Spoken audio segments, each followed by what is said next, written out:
ये अकेले जाने। परसों मीटिंग में कहते हम लोग गए थे 18-20 आदमी, बसाहत जंगल में हम लोग नहीं जाएंगे। हमें जो डेट से इनिशियल नोटिफिकेशन हुआ है हमको रहने में कोई दिक्कत नहीं है।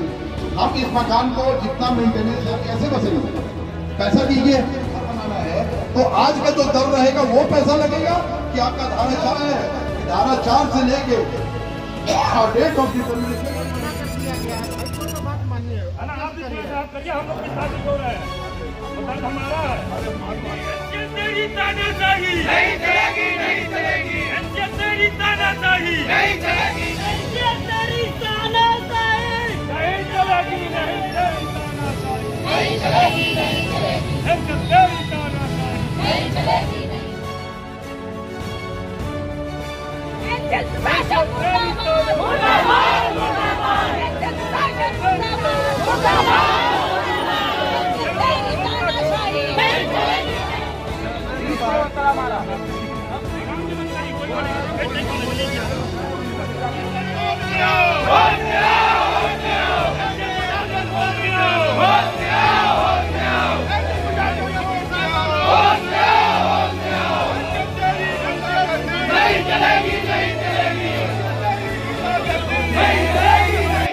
देख सकते हैं इस समय हम लोग एनसीएल मुख्यालय के वीआईपी गेट पर हैं। यहाँ पे भी भारी संख्या में लोग मौजूद हैं जो यहाँ पर बार बार एनसीएल प्रबंधन का विरोध कर रहे हैं। एनसीएल के कुल मुख्य रूप से 3 गेट हैं। मुख्य गेट पर धरना प्रदर्शन और लोगों का भाषण जारी है। एसडीओपी कृष्ण कुमार पांडे एवं निरीक्षक वर्मा श्री पूजन मिश्रा द्वारा वहां कमान संभाली जा रही है। साथ में कोतवाली प्रभारी अशोक सिंह परिहार भी वहां मौजूद हैं। वीआईपी गेट पर यहाँ जिम्मा सुरक्षा का लिया है नगर टीआई अर्चना द्विवेदी जी ने। इनके साथ मोरवा थाने का बल यहाँ मौजूद है और वीआईपी गेट पर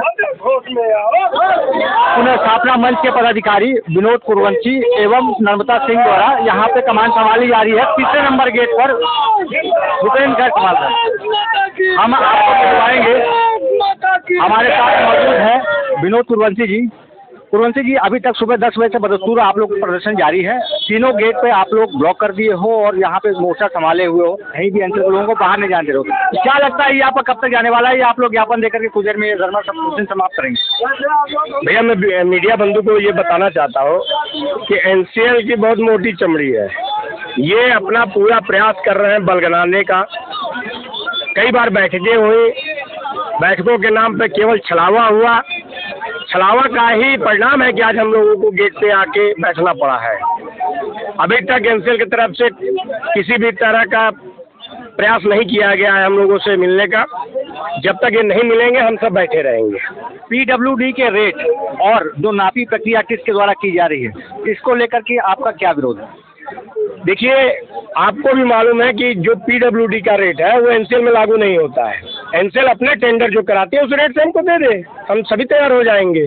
और नापी प्रक्रिया जो 30 की पहले से द्वारा कराई जा रही है, इन सब चीज़ों से पहले ही देखिए, नापी प्रक्रिया इनके कुछ मीडिएटर है, उन मीडिएटरों के द्वारा एनसीएल कहती है कि सेक्शन 9 के बाद जो मकान बने हैं हम नहीं नापी करेंगे, लेकिन मीडिएटरों के द्वारा लोगों को भ्रमित करने के लिए उन्हीं मकानों का नापी हो रहा है जो सेक्शन 9 के बाद बने हैं, मुआवजा के लिए बने हुए हैं। लेकिन आज भी 95% जनता जो है, जो रहायशी क्षेत्र में रह रही है, वो मुआवजा के लिए नहीं बनाई है, उनका नहीं नापी जा रही है, केवल मुआवजा प्रेमियों की नापी जा रही है। मुआवजा जीवी, जैसे आप मुआवजा माफिया भी कह ले, उनके जो भी मकान सेक्शन 9 के बाद बने उनकी नापी करवाने के लिए यहाँ पर एनसीएल प्रबंधन द्वारा लोगों से साठगांठ करके नापी करवाई जा रही है, ऐसा आरोप इनके द्वारा लगाया जा रहा है। मगर बाकी जो यहाँ पे लोग हैं उनकी नापी संग नहीं की जा रही है। इसे लेकर के लोगों में काफ़ी ज़्यादा आक्रोश है। हम यहाँ पे कई महिलाएं भी हैं, उनसे हम जानने का प्रयास करेंगे क्या उनकी मांगे, क्योंकि महिलाओं का एक भारी जनसमर्थन यहाँ पे देखा जा रहा है। क्या शुभ नाम है आपका? किरण सागर खैरवाल, भाजपा की महामंत्री मंडल की हूँ मैं। हमारी मांगे ये है कि ये नगरीय विस्थापन नहीं है, ये शहरी क्षेत्र का विस्थापन है। अगर नगर निगम से हमें विस्थापित करके ग्रामीण क्षेत्र में किया जा रहा है, ये हमारी मांग है कि हमें नगर निगम में ही बसाया जाए। भालूगढ़ जैसे क्षेत्र में हम ग्रामीण क्षेत्र में क्यों जाएंगे? और अगर वहाँ भेजना चाहते हैं तो जिनको नहीं जाना चाहते उनको 25 लाख रुपए जमीन का दिया जाए, यही हमारी मांगे है। निगम क्षेत्र से हटकर निगम क्षेत्र में बसाहट बसाहट हो और भलुगढ़ में नहीं जाना चाहते हैं, अन्य किसी भी निगम क्षेत्र की जगह पे बसाहट हो, और अगर उन्हें उस जगह पे बसाहट नहीं चाहिए तो उन्हें कम से कम 25 लाख का मुआवजा एंचल द्वारा दिया जाना चाहिए। ये थी यहाँ की महिलाओं की मांग। वैल्यूएशन बहुत ज्यादा है, छोटी छोटी 10x10 की दुकानें 30 लाख 40 लाख में यहाँ व्यवसायी भाइयों ने खरीदा है, और उसका क्या नेट रेट जो लगाया गया है वही दिया जाएगा। उसका वैल्यूएशन अलग हो, जो अलग अलग वार्डों में है उनका वैल्यूएशन अलग हो। और पहली और प्राथमिक मांग यही है कि हम नगर निगम से विस्थापित हो रहे हैं तो हमें नगर निगम में ही बसाहट दिया जाए। आपका क्या शुभ नाम है? मेरा पिंकी सिंह। आप क्या चाहती हैं?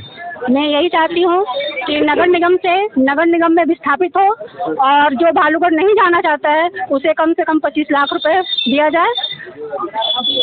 25 लाख का भुगतान अगर नगर निगम क्षेत्र में उनकी बसाहट वो नहीं चाह रहे हैं, और सबसे बड़ी चीज़ भलुगढ़ जो नहीं जाना चाह रहे हैं, नापी को लेकर के, विसंगतियों को लेकर के, PWD को लेकर के, इन सभी चीज़ों को लेकर के मोरवा के क्षेत्र के लोगों में आक्रोश व्याप्त है, और ये एंचल मुख्यालय का आज घेराव करने को मजबूर है। हम आगे भी लोगों से जुड़ेंगे और जानेंगे इस मुद्दे का हाल। हमारा नाम है फूलमती। गरीबों को कुछ मिल नहीं रहा है, सुविधा कुछ अभी।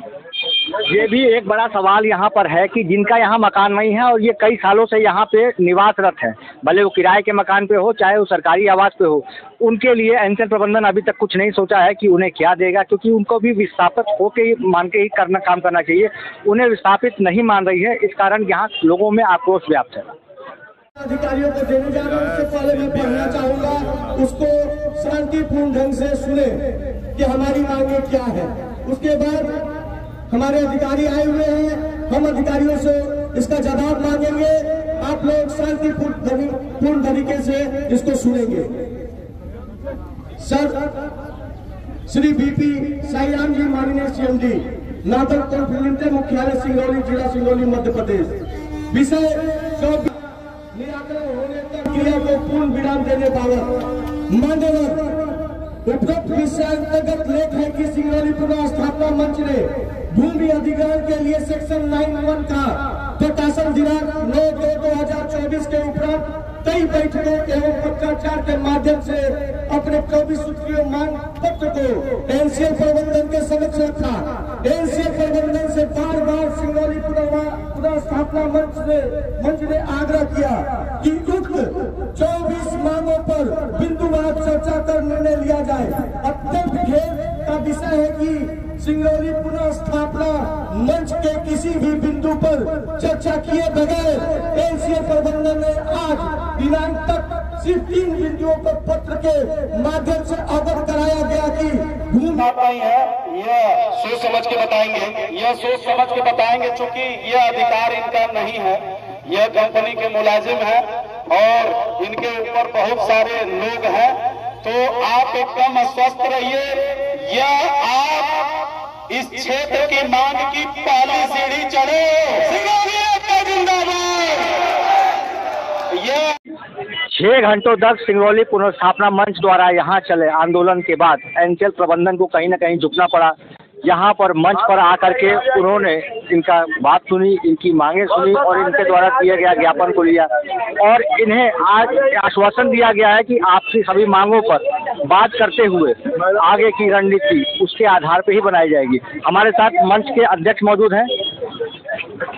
आज सिंगरौली के नगर वासियों को मैं धन्यवाद देता हूँ, युवा साथियों को और मातृशक्ति को, जिन्होंने एक इतिहास रचा है। यहाँ पर जब भी हम इनको बुलाएंगे, पूरे व्यापारियों को, तो हमारी मांगों पर ध्यान देने पर मजबूर कर देंगे एनसीएल को कि हमारी मांगे जब तक पूरी नहीं होगी तो ये लड़ाई खत्म नहीं होगी। बंटी भैया, आप ये बताइए कि जिस प्रकार से आपको जन समर्थन आज मिला है, लगातार सब पूरी दुकानें बंद देखी गई, सभी ने आकर के यहाँ सहयोग दिया, किस प्रकार का सहयोग रहा है, क्या कहना चाहेंगे?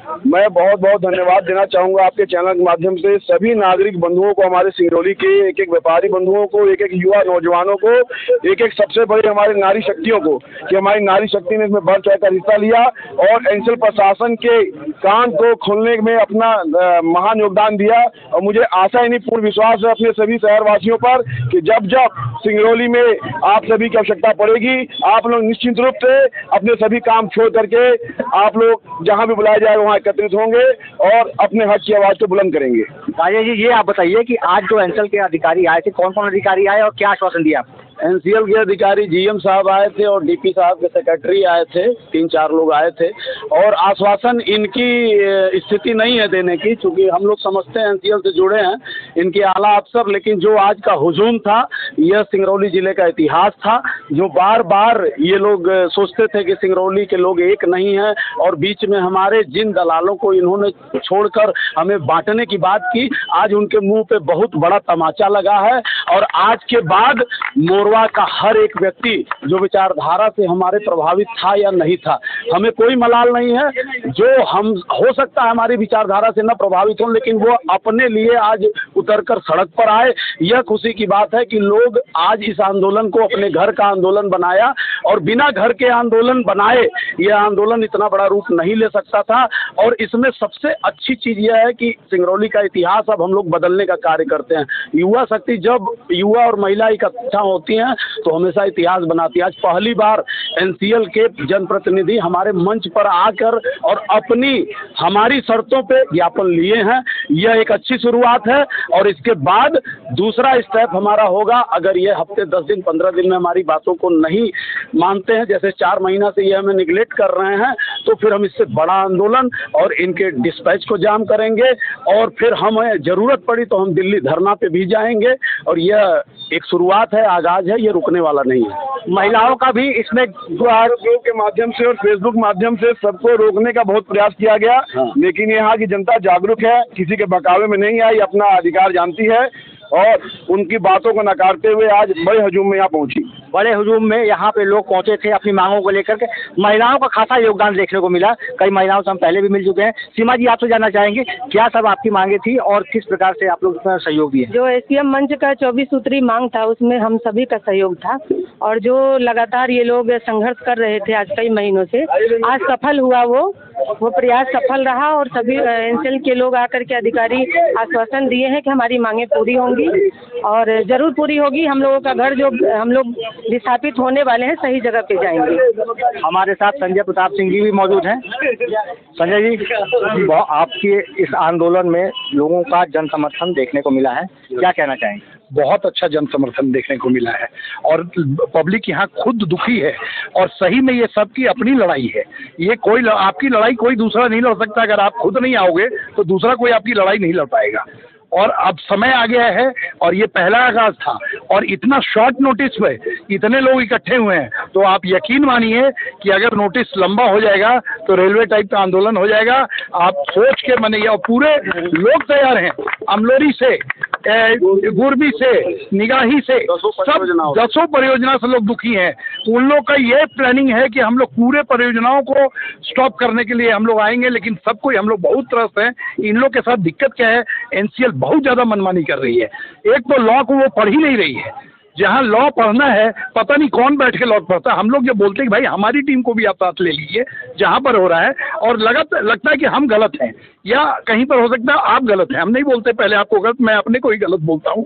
एक थर्ड आप रिटायर्ड जज को बैठा लीजिए, आप लोग बुला लीजिए रिटायर्ड जज, नहीं तो हम लोग भी बुला लेते हैं, हायर कर लीजिए, कोई बहुत बड़ी बात नहीं है। 2 दिन का वर्कशॉप कीजिए और 2 दिन का वर्कशॉप करके हर चीज का एकदम क्लियरिटी ले आइए।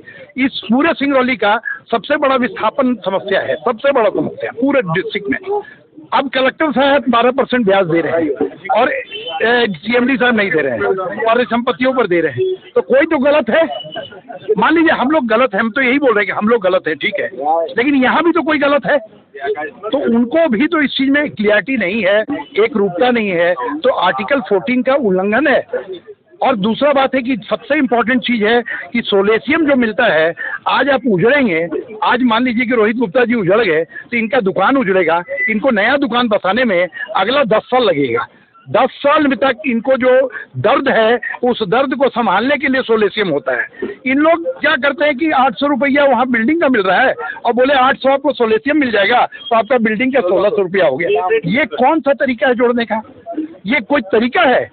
आप वो सोलेसियम मिल रहा है उनको, अपना जो ये टूटेंगे, जो इनके क्षतिपूर्ति है वो उस चीज के लिए है, उस क्षतिपूर्ति को आप इसके साथ जोड़ के देख रहे हैं।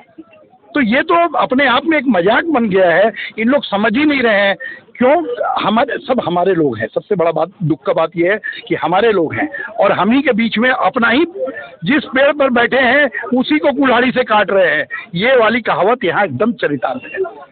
हम लोग समझे थे कि भाई जो अब्दुल्लाह सिंह जैसे थे या जो भी थे, हम लोग ने हमेशा माना कि भाई बहुत रेस्पेक्टेड लोग हैं और इन लोग कभी भी टूटने नहीं देंगे। अगर मान लीजिए हमसे भी गलती हो गई थी तो हो सकता था उनको बैठा के संभाल लेते कि मनु बाबू इसको ऐसे है, या उनको बुला के संभाल लेते। संभालना चाहिए था, संभाले नहीं लोग। हम लोग, हो सकता है कि बहुत जगह पर गलत हो सकते हैं, इसमें कोई दो राय नहीं है। कोई भी आदमी 100% परफेक्ट हर समय नहीं होता है। तो लेकिन इस बीच में इसका लाभ एनसीएल क्यों उठाए? आपने ये पोजीशन ला दिया है। आज हम लोग आंदोलन कर रहे हैं, आप लोग पूरा लिखे जा रहे हैं कि ये बेकार आंदोलन है, इसका कोई मतलब नहीं है। तो क्या इतनी बातें जो बोल रहे हैं कि क्या बिना मतलब वाली कोई बात इसमें दिखी क्या? तो इस तरह से तिरस्कार करके आप किसको तिरस्कार कर रहे हैं? खुद का तिरस्कार कर रहे हैं। तो समझदारी तो दिखाना पड़ेगा। कहीं न कहीं आप एक होने के लिए हमने बहुत प्रयास किया कि सब कोई एक हो जाए, सब कुछ एक है। लेकिन क्या है, उधर भी इतने कुछ गंदे लोग भरे पड़े हैं कि वो इतना गंदा बात लिखते हैं कि उसके चलते इधर चाह के लोग नहीं हो पाते हैं। इधर भी कभी कल लोग जोश में आके उसी तरीके से जवाब दे। ये चीज़ों को बंद होना पड़ेगा। लेकिन ऊपर वाले लोग को समझना पड़ेगा कि जिस ग्रुप में हजार लोग जुड़े हुए हैं, वहाँ का आदमी उनको नियंत्रित नहीं कर सकता है। ये हमको और आपको तय करना पड़ेगा कि हम इन चीज़ों को दरकिनार करके भी हम लोग आपस में बात करके एनसीएल को एक टेबल पर ला सकते हैं, और लाना ही चाहिए। आज हमारे जो जिला अध्यक्ष साहब हैं, उन्होंने कितना न्यूट्रल इंटरव्यू दिया है और सारी बातें बताई हैं कि भाई ये दोनों का कोई ये नहीं है, वर्चस्व की लड़ाई नहीं है। यहाँ सबसे बड़ा बात है जनता की लड़ाई है। जनता सफ़र नहीं करे, इस चीज़ को किसी भी तरीके से वर्कआउट होना चाहिए। तो हम चाहते हैं कि जो हमारे नेता भी हैं वो भी हम लोग का साथ दे रहे हैं, हमारी पब्लिक भी साथ दे रही है। हर आदमी, चूंकि हर आदमी के मैंने अपने पेट का सवाल उठ गया है। आपका रोजगार भी जा रहा है, आपका आसियाना भी उजड़ रहा है, आपके बच्चे भी अफेक्ट हो रहे हैं। इन चीज़ों के लिए सोलेसियम रखिए, वो अलग है। और जब बात कीजिए रेट का, तो रेट का बात कीजिए कि 900 रुपया में क्या, या 900 रुपया या 1200 रुपया तो दे तो रहे हैं। 1200 रुपया में कह रहे 12 फीट का घर बना। आज के दिन में कोई महल बना के है, कोई राजा महाराजाओं का समय है? ये समय चला गया। एनसीएल के अपने क्वार्टर्स बने हुए हैं। वो संगीता जी बताई कि उनका मकान कितना है जो कि 11-12 फीट है। तो भाई आप प्रैक्टिकल बात करो ना, आप मकान की सीमा को 9 फीट करो।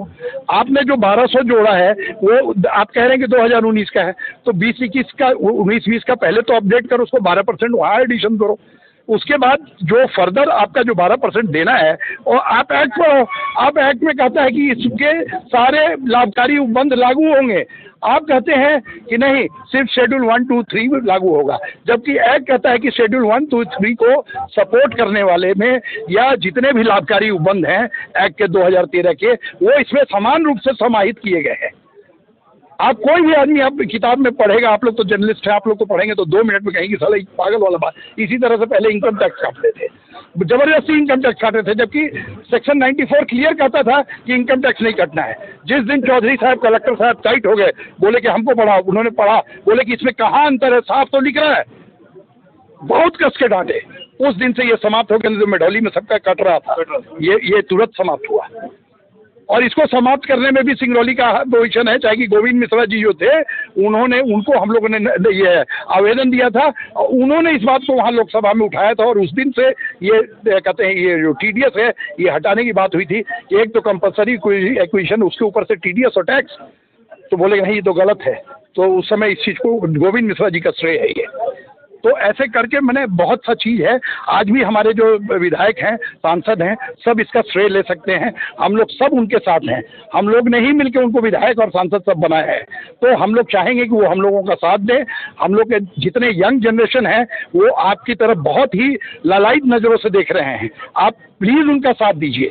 आप बहकावे में मत आइए। एनसीएल कोई बात को अपने हिसाब से समझ रहा है तो आप भी समझ रहे हैं उस चीज़ को। ऐसा नहीं है कि आप नहीं समझ रहे हैं।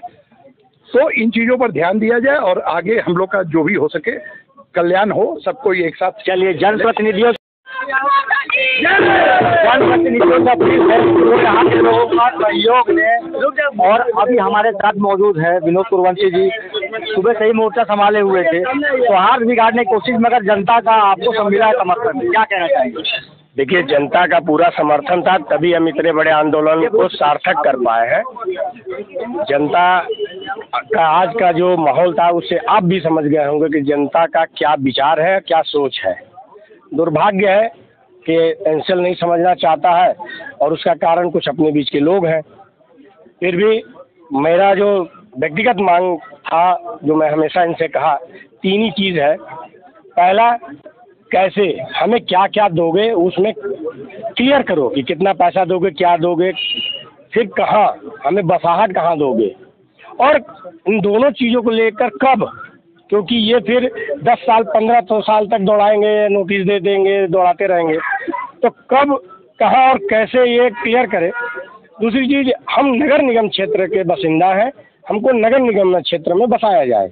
अब ये कहते हैं कि नगर निगम क्षेत्र में जगह कहाँ है। मैं आपको मीडिया बंधुओं के द्वारा ये बताना चाहता हूँ कि आज जो बैढ़न मेडिकल कॉलेज जो बन रहा है, उसके जस्ट बगल में 1500 से 2000 हेक्टेयर जमीन एनसीएल ने ले रखा है प्लांटेशन करके, और वो कलेक्टर साहब को भी मालूम है, लेकिन एनसीएल जानबूझ के हमको भलगढ़ भेजना चाहती है या ग्रामीण क्षेत्र में जानती है। मैं इस मंच के द्वारा और अपनी जनता के द्वारा ये मांग करता हूँ कि हमें शहर से शहर में बसाया जाए, और आपके पास ज़मीन अवेलेबल है, आप ये ड्रामा बंद कीजिए कि मैं वहाँ ढूंढ रहा हूँ, वहाँ ढूंढ रहा हूँ। हमको बैढ़न में आप मेडिकल कॉलेज के सामने बसा दीजिए। आज जो हम 30 साल 40 साल पीछे जाएंगे, वहाँ बसने से हम 5 साल में रिकवर कर जाएंगे। जय हिंद, जय भारत। कहते हैं कि एक गृहिणी अपने परिवार को देखना जानती है, वो सब कुछ संभाल लेती है। हमारे साथ नम्रता जी हैं, जो 1 नंबर गेट से लेकर के VIP गेट तक इन्होंने दिन भर मोर्चा संभाल रखा। आइए इनसे बात करते हैं। मैं आज यहाँ पर उपस्थित जितने भी सिंगरौली वासी हैं, सबसे पहले तो मैं उनका बहुत बहुत धन्यवाद ज्ञापन करना चाहूँगी कि उन्होंने अपना अमूल्य समय इस कार्यक्रम में दिया, विस्थापन कार्यक्रम में दिया, जो कि ये आम जनता का है, और इसमें उन्होंने अपनी उपस्थिति दर्ज कराकर ये साबित कर दिया कि हम लोग एनसीएल को मनमानी करने नहीं देंगे। एनसीएल की चमड़ी बहुत मोटी हो चुकी है, क्योंकि आज तक एनसीएल जो भी विस्थापन किया अपने मनमानी तरीके से उन्होंने दे दिया, और पब्लिक मानती चली आई, क्योंकि वो ग्रामीण क्षेत्र था, लोग शिक्षित नहीं थे। लेकिन आज के डेट में ऐसा नहीं है, लोग शिक्षित हैं और लोग अपने हक के लिए लड़ सकते हैं। और मैं चाहूँगी कि इसी तरह हमारे जैसे संजय प्रताप सिंह भैया, जो इस मुद्दे को लेकर आगे जा रहे हैं, और उन्होंने जो क्लॉज बताया, जो कानून बताया, एनसीएल उसको भी फॉलो नहीं कर रहा है। इसलिए हम लोग सभी को उनका साथ दें और अपने हक की लड़ाई लड़ें, और अपना धन जो हम लोगों को हक मिलना चाहिए वो लेकर के जाए। आशियाना जिंदगी में आदमी एक बार बनाता है, बार बार नहीं बनाता। हम लोग चूंकि ऐसे क्षेत्र में बसे हुए हैं कि हम लोगों को यहाँ से विस्थापित होना पड़ रहा है, ये हमारी मजबूरी है। वो कितना तकलीफदेह है, जहाँ हमारे बच्चे पैदा हुए, हम शादी करके आए, और हमारे जो भी आदरणीय वो अपना पूरा जीवन यहाँ पर व्यतीत कर दिए, और हम लोग औने पौने दाम में देकर यूं ही चले जाएं। ये कहाँ का न्याय है? और क्यों हम लोग इस तरह छोड़ दें? उसके लिए जहाँ तक हो सकेगा हम सभी महिलाएं लड़ाई लड़ेंगे। भलुगढ़ जैसी जगह पर हम बिल्कुल जाना नहीं पसंद करेंगे, क्योंकि आज के डेट में महिलाएं भी पुरुषों के साथ कदम से कदम मिलाकर चल रही हैं और अपना काम धंधा कर रही हैं। हम लोग को जंगल में छोड़ देगा तो हम लोग सुरक्षित नहीं है उस जगह पर। जिस तरह आज आप लोग यहाँ जितने भी पुरुष हैं, अपने मतलब मिसेस अपने परिवार को घर छोड़ के अपने जाते हैं पैसा कमाने के लिए, और महिलाएं घर देखती हैं, बच्चे देखती हैं और सेफ हैं, ऐसा हम लोग वहाँ पर सुरक्षित नहीं रहेंगे। इसलिए मैं सभी से आग्रह करूँगी कि इस आंदोलन में आने वाले समय में जो भी होगा क्रियाकलाप, उस पर सबको एक साथ एकजुट हो करके और अपनी अपनी सहभागिता दें। बहुत बहुत धन्यवाद। सिंगरौली पुनर्स्थापना मंच के द्वारा आज ये जो बैठक थी, इसमें क्या युवा, क्या महिलाएं, क्या बुजुर्ग, हर किसी ने अपनी सहभागिता दिखाई। 6 घंटे लगातार चली इस बैठक में, इस आंदोलन में। सभी ने हिस्सा लिया और एनसीएल प्रबंधन को आखिर आकर के इनका ज्ञापन यहाँ पे लेना पड़ा है। आगे भी लोगों से जुड़ेंगे और जानेंगे विस्थापन का हाल।